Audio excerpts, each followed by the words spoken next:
Congressman Colin Allred, Democratic candidate for U.S. Senate. Thank you so much. Yeah, thanks for speaking with me, Jack. I appreciate it. Yeah, we appreciate you. And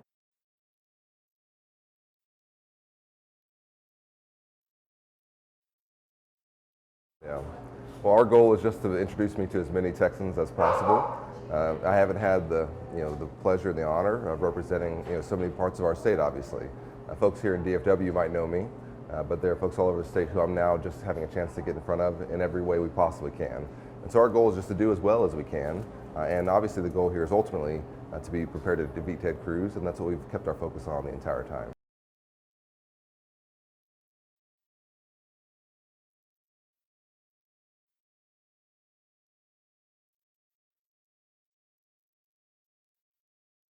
Yeah. Well, I've really enjoyed going around the state, and we're going to continue to do even more of that in this run-up.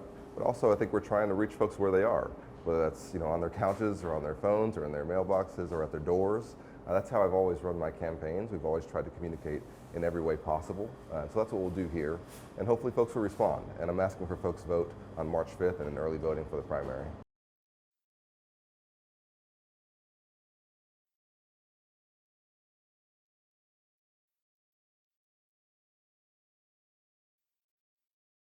Yeah. Well, I have a story to tell. I think it's a uniquely Texas story.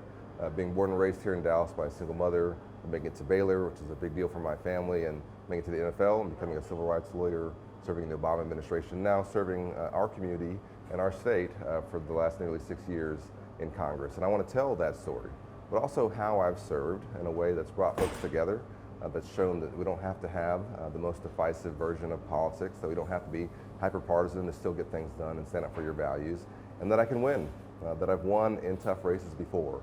I know how to win in races like this, and that ultimately the goal here is to beat Ted Cruz, and I'm in the best position to do that.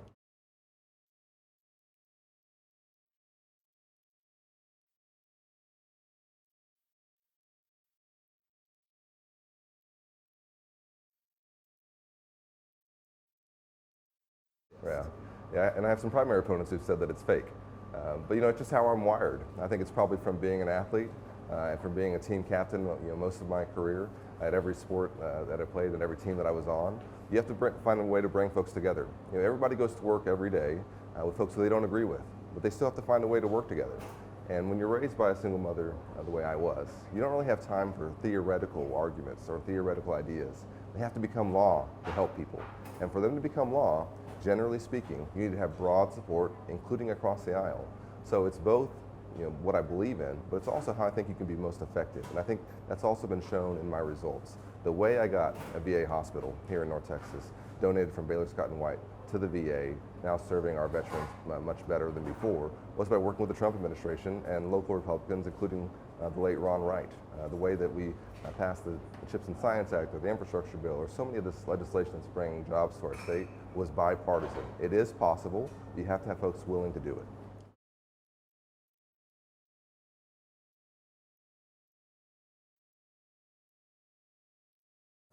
Yeah. My proudest accomplishment is the VA hospital because I made serving our veterans one of my top priorities when I was elected to Congress. I was on the Veterans Committee the last 4 years, and this was an effort that I think really showed every aspect of my leadership, from taking something that was just an idea to reality, that maybe this shuttered hospital that was not being used and that was really becoming an eyesore in the community and wasn't creating jobs, maybe we could turn it into something. But the VA had never really accepted a $400 million facility before. And so we had to basically teach them and drag them across the line over the course of a year, working with city officials in Garland, working with my Republican colleagues in Congress, and working on a day-to-day and week-by-week basis with the Trump administration to find a way to get it done. Several times it nearly fell through, but we would always use whatever we could, whatever means we could, to try and find a way to not let it. And now it's creating jobs, it's better helping us serve our veterans, it's open, it's a great facility, and I think it's an example of what we need, which is fresh ideas and new leadership in the Senate. That's what I've done in the House, that's what I'll do in the Senate as well.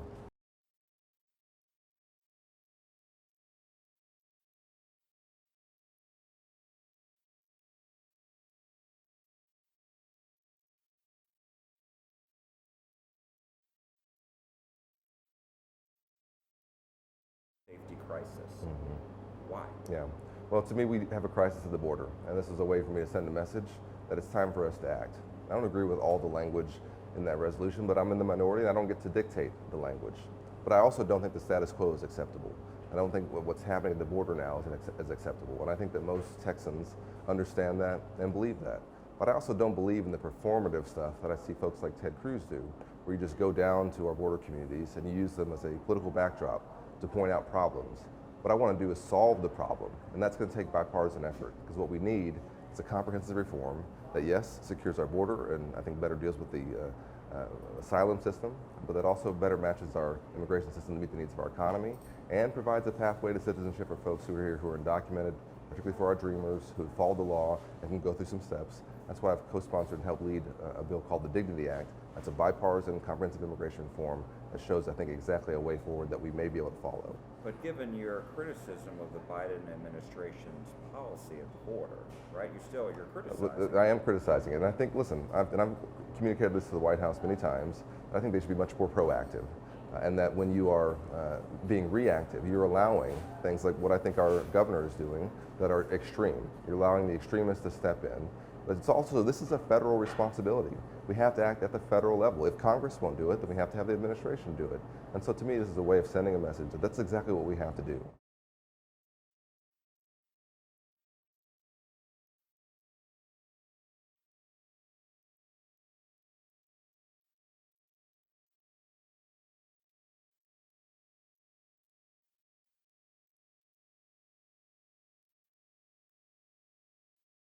Well, I think Governor Abbott has gone much too far.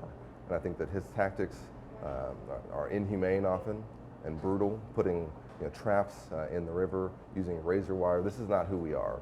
It's possible, I believe, and I think this is most folks agree too, to secure our border consistent with our values, to treat migrants in a way that isn't exploiting them or just using this as a political issue.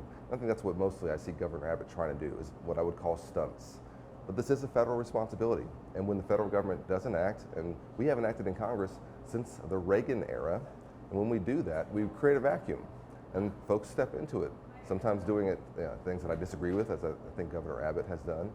But what we need to do now is act. There's negotiations going on in the Senate around some changes, but you don't see Ted Cruz as a part of those negotiations. In fact, it was reported recently that his main concern with them isn't the content of the policy, it's the politics that may come out of it, that it may take away a political issue for them in November. That's not the kind of senator I'll be.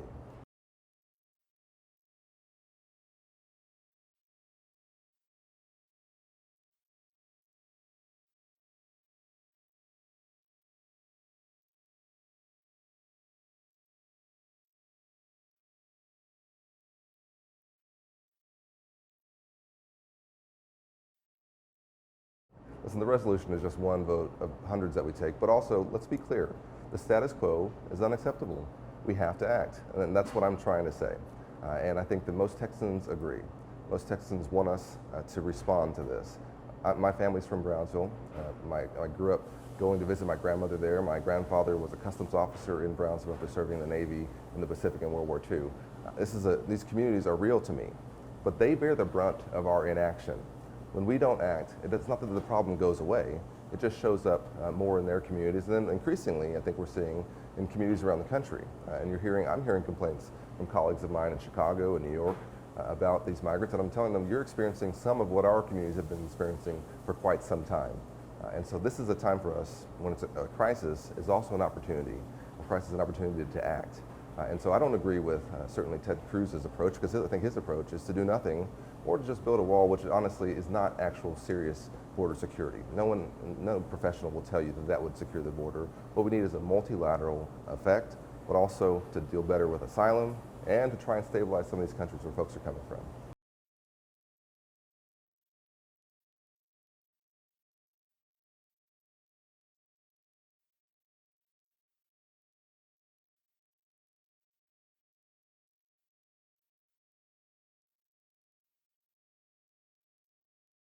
I've consistently said, and I want folks to know this, because I think it's important, that physical barriers have a role to play in border security. That is a different, entirely in my opinion, from a wall across the entire border that is, I think, intended to be more of a symbol than an actual attempt at border security. In some areas, physical barriers actually can help by making it safer for Border Patrol agents in their interactions with migrants, and also for the migrants themselves in terms of funneling them towards ports of entry and places they can be much more safely processed. Okay, so that's my consideration around it. It's not as simple as just a quick slogan of saying something simple like build a wall. It's more complicated than that. It's that we need technology, personnel, some physical barriers in some places, and then also making our immigration system much less opaque so that folks know what their options are and they're not so subject to these coyotes and these human traffickers that take advantage of them.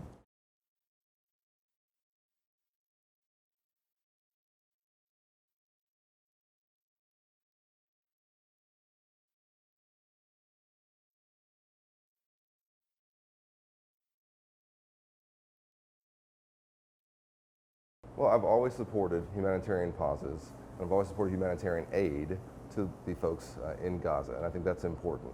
But just calling for a ceasefire is not a magic word that's going to end the conflict. What we have to remember here is that Hamas is a terrorist organization that attacked Israel on October 7th, the most deadly day in history for Jews since the Holocaust. They took over 200 hostages, that they still have over 100 hostages right now. They could release those hostages at any point. They could lay down their arms. But that's not how Hamas operates. What they do is they hide amongst the civilian populace. They put their tunnels beneath important civilian structures like hospitals and elementary schools. Part of their strategy actually is to use innocent Palestinians as human shields. And so we're dealing with a terrorist organization here. And I want to protect as many Gazans and Palestinians, innocent Palestinians as possible. That has to be our goal. I think that should be Israel's goal as well. But we also, I think, have to remove them from power and look around the corner and see what can come next for Gaza and for the Palestinian people. I want to have an independent Palestinian state next to a safe, secure, democratic, and Jewish state in Israel.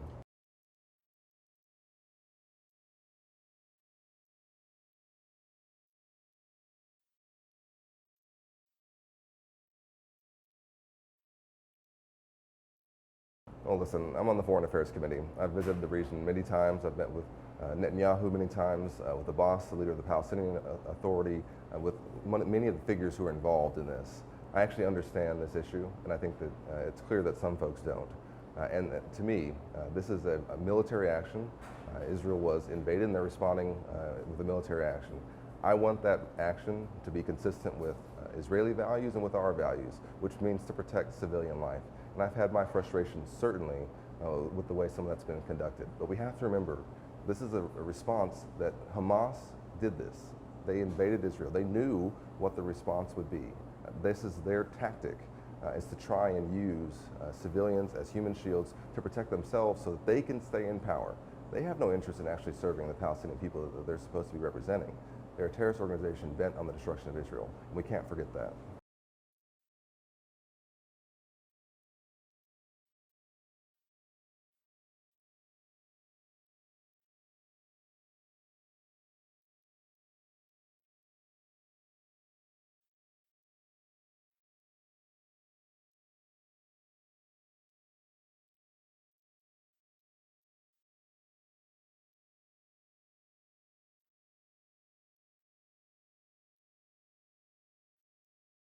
It's not going to happen in Texas. Yeah.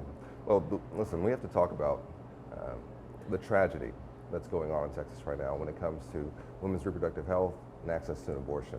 And my wife and I have been blessed to have 2 baby boys here in Dallas in the last 5 years. We were blessed with routine pregnancies. I just can't imagine how we would have felt if at one of our appointments, an ultrasound or a genetic testing appointment, the doctor would come in and said, there's a problem with the baby and with the pregnancy, but there's nothing I can do because these politicians have decided that they know better. We are experiencing what a near total ban on abortion looks like, which is a mother of 2 like Kate Cox, who has to go to the emergency room 4 times, whose doctor says she needs a medically necessary abortion, and her state says no and forces her to flee our state. This is going to have so many downstream impacts for us. And so now what we have to do at the federal level, because we won't be able to solve this at the state level, is to pass and to vote for legislation to make Roe v. Wade again the law of the land. When I'm in the Senate, I will make sure that we get that done.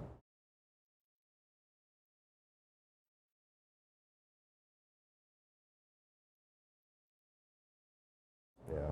What are your top priorities? Yeah. Well, I think my top priority is freedom. I want to restore our freedoms. I want to protect our freedoms. I think the Texans believe in that. When you have a state telling women and their doctors what's best for their health, that's not freedom. When you have counties saying you can't drive through our state if you want to get access to an abortion, that's not freedom. When you're trying to restrict the right to vote or overturn elections, that's going against our freedoms. When you're making it harder, if you work hard and play by the rules to get ahead, then your freedom is diminished. I'm going to stand up for your freedom in the United States Senate. I'm going to make sure that you can live your own life, you pursue your version of the American dream, free of government interference and telling you how to live and what to do with your body and who you can love and how you can conduct yourself. But I'm also going to protect your democracy, your right to vote, your ability to retire with dignity, your ability to raise a family. As you know, as the first member of Congress to take paternity leave, I want national paid leave for all Texans. These are priorities that I've fought for in the House and that I'll fight for you in the Senate. Congressman Colin Allred, thank you so much. Thanks so much, Jack. We I appreciate appreciate it. it. Yeah. Thank you.